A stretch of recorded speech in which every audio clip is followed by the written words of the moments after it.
Hello everyone. हमारा question दिया गया है how many of the following species have sp2 hybrid item. sp2 hybrid item बताना है कि किसमें किसमें है। सबसे पहला आता है diamond, graphite, C60, SiS3O3 and AlCl3, Al2CS3O6, SiC, S3BO3, layered Bn and borazine. तो इन सभी में सबका स्ट्रक्चर बना के मैं आपको बताता हूँ कि किसका किसका sp2। डायमंड का स्ट्रक्चर अगर देखेंगे तो डायमंड में एक कार्बन एटम चार अलग अलग कार्बन एटम से जुड़ा हुआ रहता है, चार के साथ शेयरिंग रहता है। तो यहाँ पर 1 2 3 4 चार ऑर्बिटल में ये पार्टिसिपेट रहता है। चार के लिए हम लोग लिखते हैं sp3 हाइब्रिडाइजेशन। तो डायमंड का जो हाइब्रिडाइजेशन होगा वो क्या होगा sp3। बट क्वेश्चन में दिया हुआ है sp2, तो डायमंड बिल्कुल भी नहीं होगा। ग्रेफाइट का अगर स्ट्रक्चर देखोगे तो ये ग्रेफाइट इस स्ट्रक्चर में रहता है, ये एक लेयर वाइज रहता है, तो जिसमें कि एक कार्बन अगर बात करें तो तीन ही अलग कार्बन से जुड़ा हुआ था, तीन के साथ ही शेयरिंग किया हुआ रहता है। अगर तीन के साथ शेयरिंग करता है तो यहाँ पे तीन ऑर्बिटल हिस्सा ले रहा है, जिसका मतलब है ये sp2 हाइब्रिडाइजेशन रखता है। तो ग्रेफाइट पहला ऐसा है जो कि sp2 हाइब्रिडाइजेशन रखता है। C60 का स्ट्रक्चर भी कुछ ऐसा ही होता है, जिसमें पेंटागन और हेक्सागन बना होता है। अगर हेक्सागन या उसके साथ साथ पेंटागन भी बना हुआ हो तो उससे कोई दिक्कत नहीं है। हर जगह कार्बन एटम को देखोगे तो वो हर कार्बन एटम तीन अलग अलग कार्बन एटम से ही जुड़ा हुआ है। तो यहाँ पे तीन अलग अलग कार्बन एटम से जुड़ा हुआ है, तो ये भी तीन ऑर्बिटल हिस्सा लेता है और इसका भी हाइब्रिडाइजेशन क्या होगा, sp2 होगा। तो यहाँ पे C60 भी sp2 हाइब्रिडाइजेशन रखता है। नाउ SiH3O3N, तो ये N के साथ SiH3 कैसे जुड़ा रहता है, वो कुछ इस तरह से जुड़ा रहता है। SiH3 एंड यहाँ पर हो जाएगा SiH3। तो यहाँ पे देखोगे नाइट्रोजन का जो कितने के साथ शेयरिंग किया हुआ है, नाइट्रोजन ने 3 के साथ शेयरिंग किया हुआ है, तो इसका भी हाइब्रिडाइजेशन जो होगा वो कैसा हाइब्रिडाइजेशन होगा, sp2। तो यहाँ पर तीन एलिमेंट अभी तक ऐसे दिखे हैं, तीन ऐसे कंपाउंड दिखे हैं जो हाइब्रिडाइजेशन sp2 रखते हैं। नाउ AlCl3, अगर AlCl3 का स्ट्रक्चर बना है तो AlCl3 कुछ ऐसा स्ट्रक्चर बनाएगा। यहाँ पे एक एल्युमिनियम आयन तीन एटम के साथ है, तीन ऑर्बिटल यहाँ पे भी इंगेज हो रहा है, तो इसका भी हाइब्रिडाइजेशन sp2 होगा। तो AlCl3 इज द फोर्थ। चार ऐसे एलिमेंट हो गए हैं जहाँ पर अब Al2CH3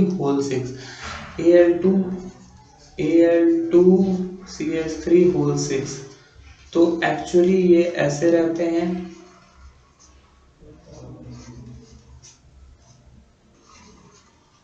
तो यहाँ पर ये चार के साथ जुड़े हुए रहते हैं, तो यहाँ पे चार ऑर्बिटल इंगेज रहता है, जिसके वजह से ये sp3 हाइब्रिडाइजेशन बनाता है, जो कि हम लोग को sp3 लिखना है, तो ये sp3 में नहीं आता है। नाउ SiC, अगर SiC के बारे में बात करें तो SiC एक दूसरे से जुड़े हुए रहते हैं कुछ इस तरह से।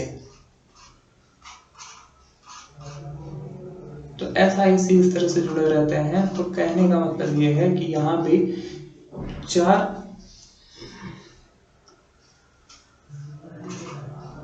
ये sp हाइब्रिडाइजेशन के तहत जुड़े रहते हैं, तो ये SiC भी sp2 का हाइब्रिडाइजेशन नहीं करता है। H3BO3 की अगर बात करें तो H3BO3 कुछ ऐसा जुड़ा हुआ रहता है।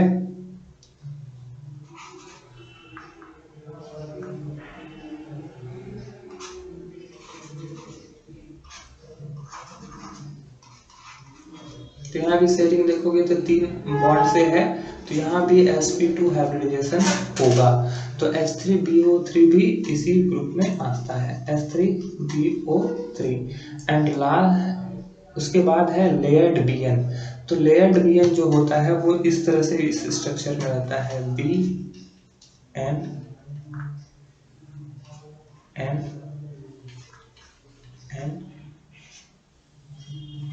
B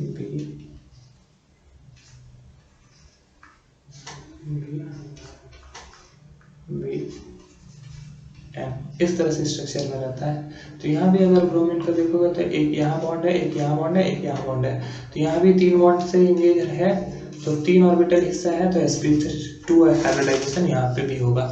तो यहाँ पे हम लोग लिख सकते हैं layered Bn and last one is borazine. Borazine का जो स्ट्रक्चर होता है वो ऐसा होता है, बोराजाइन का फॉर्मूला पहले जान लो, B3H6N3, ये बोराजाइन का फॉर्मूला होता है जो कि कुछ इस तरह से रहता है, एक पे B रहेगा, फिर N, फिर B, फिर N, फिर B एंड देन N, और सभी पर एक एक हाइड्रोजन जुड़े रहते हैं। तो अगर आप ध्यान से देखोगे तो हर एटम sp2 हाइब्रिडाइजेशन को फॉलो करता है, 1 2 3। तो ये 3 ऑर्बिटल है, इसके लिए sp2 हाइब्रिडाइजेशन। तो यहाँ बोराजाइन भी sp2 हाइब्रिडाइजेशन रखता है, तो हम लोग लिख सकते हैं बोराजिन। तो यहाँ पे टोटल कितने एलिमेंट हो गए जो sp2 हाइब्रिडाइजेशन रखते हैं, 1 2 3 4 5 6 7। तो टोटल 7 ऐसे हैं यहाँ पर जो कि sp2 हाइब्रिडाइजेशन रखते हैं। तो answer is 7। That's all, thank you.